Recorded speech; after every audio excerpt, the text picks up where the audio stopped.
In an interview today, Senator Flake stated that he believed President Trump should be challenged in the Republican primary in 2 years by someone who has views which are diametrically opposed to his.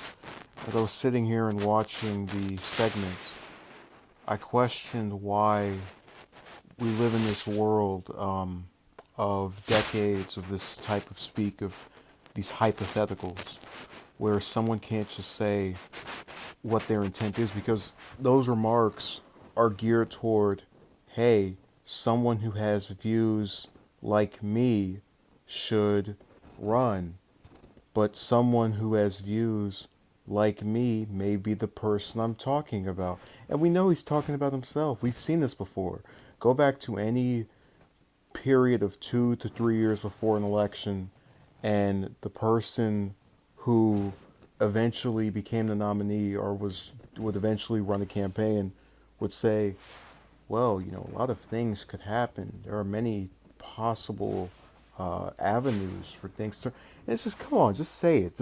I don't expect them to just announce on these programs, yes, I'm going to do this, but admit that you are considering this. That's something that we've seen a little bit more of recently, but it's gotten to a point where you just get tired of seeing people dance around questions. They do this with policies all the time. And I've seen it, in my own daily life, where you'll have people who you ask something and then, well, if the circumstances were this way, there could potentially, just say it. These are things I'm not favorable of, and I've become more tired of it as time has passed. And a lot of it has to do with being used to this form of speak that attempts to answer while not answering. And I'd rather at this point they just get up and walk away. You go up and someone and ask them, what is your stance on this topic? And they just get up out of their seat and walk. I'd rather that than, well, under standard conditions, one might consider this to be that.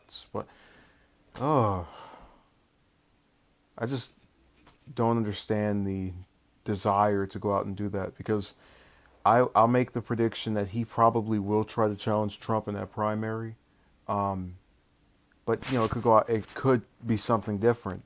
My problem is, why do you need to play off as though you're not considering this, or this isn't a thought of yours? That you just expect someone who aligns entirely with your positions to just appear out of the blue, or to do something that most of these senators and governors try to do. That's where it gets to be unrealistic and really shows that there is not a desire among elected officials to be transparent.